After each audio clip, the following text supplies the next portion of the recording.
You are a mathematical genius, devising many ways not to ring this. Our problems are never resolved because you are the king of problem solve. Since grade school, I used to doodle one boy for me to love 7 days a week. Not just because I was a geek, but because I thought it was sweet. Thought you were unique and thought you would make my equation complete. But when the phone rings, text messages, you don't see them. Other girls, you won't utter or breathe them, but Ashley squared plus Brenda squared equals you cheating them, and cheating them substitute C squared, Pythagorean theorem. Meaning, what you say and do is slowly adding up and catching up to you.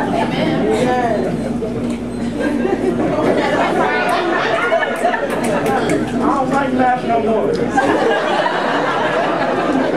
And I'm going to expose your roots, because the square roots of the chicks you mess with is not a prime number. And that ain't even including the chicks you slept with, and I'm not talking slumber. So please excuse my dear Aunt Sally, it's Pim Dad.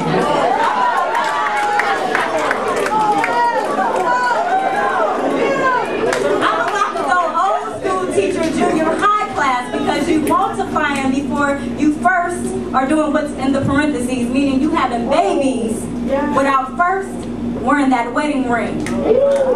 You leaving out exponents with each and every opponent, leaving your life disjointed, and that ain't cool, bruh, but it's algebra. So let me solve for X. I'm tired of being a fraction on your text. Got me feeling some type of way. Sitting here talking to myself and all, see, I've never been this torn about anything before. Thinking of 100 pros and 100 cons, as well as 100 wonderful moms that I've come to know personally.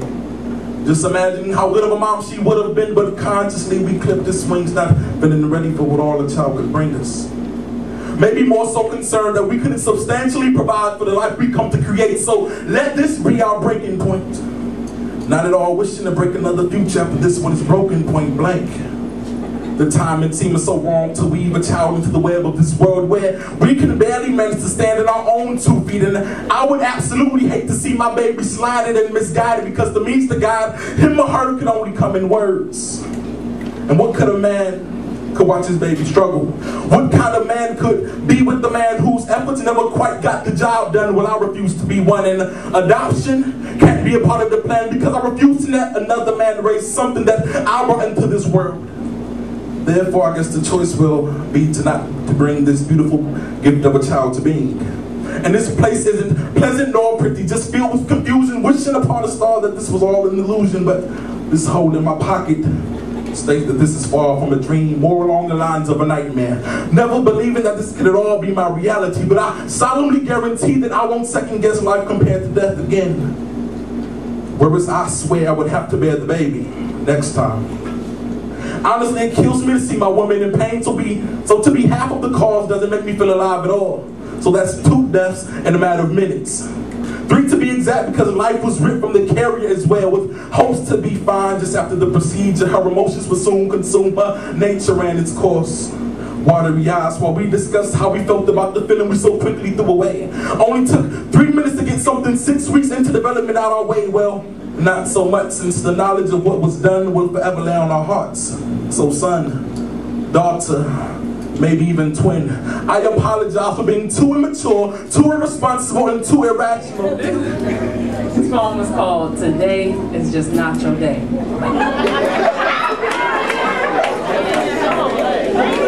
Each time I see you, you hit me with the same old line. Come on now, in less than a week, I can write a new rhyme. You act as if you got my back, and you can hold me down. So I'm gonna put this to you nicely, gently, as I turn you down. Look, you cannot make me be with you. I'm a force to be reckoned with. I thought you knew. I'm from the school of hard knocks, like Joe Clark, put the chains on the doors. You killing your brain cells, son, and you never even smoked before. Though I did not attend East High, I ran high off these words that I write. And we don't stand no more, that's just because all students took flight. And no disrespect bears, but we tigers, hey, we earn our stripes. But back to what I was saying, I really ain't playing. I'm mine for the taking. I can opt for celibacy. There's nothing wrong with loving me. Hypocrisy, can you feel me? You want to be my mail carrier and deliver, but each time you come at me, I'm returning the sender. You got a nice package of me. I walk the straight and narrow. Your variety is too wide, Cupid, so I'm dodging your arrows. Let's take a minute to stop and think. You're intoxicated. Try some water between each drink. And not to mention, you just got beat at your own game. You are the weakest link. So now you mad at me? Just call it OCD, cause face cleaning the house. I don't want just any old body. Wait a minute, ladies. Where is my spouse? You trying to get in my head just to get in my bed? Man, I ain't hearing a word you said. So what if you can make it rain? Only if I was a little bit younger. But the lightning I bring now strikes harder than your thunder. Just call me Dorothy on this yellow brick road all alone. Yo home. I know that kind of hurt like ouch, but remember, there's no place like yo couch. That's like underbid their hands in the game just to win. Don't you know that having sex before marriage is an absolute sin? Please, y'all, I done done that again and again. But I'm not perfect, and I'm now looking to give myself to the one who's worth it. So you boys run along now. Go ahead and play. And I am truly sorry, but today is just not today.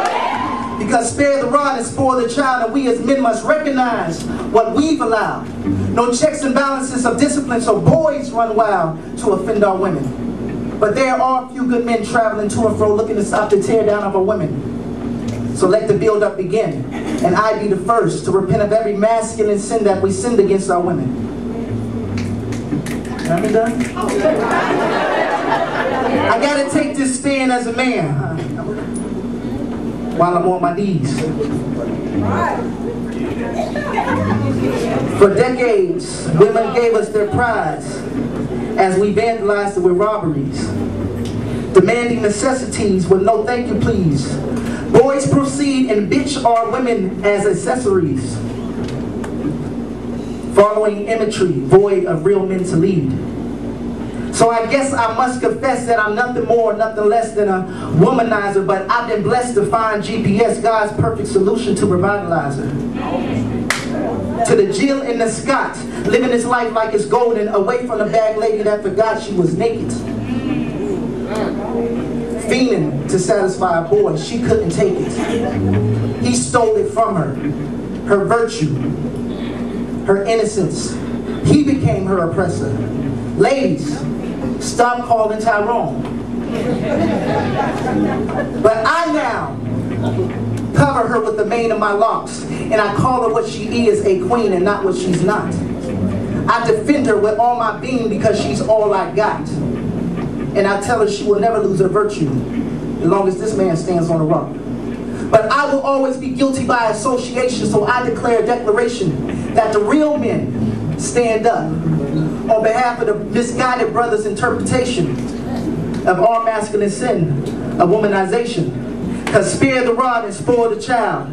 And we as men must recognize what we've allowed. No checks and balances of discipline, so boys run wild to offend our women. But there are a few good men traveling to and fro looking to stop the tear down of our women. So let the build-up begin. And we as men are going to apologize right now for our masculine sin to our women. So real men, if you here, stand up with me right now.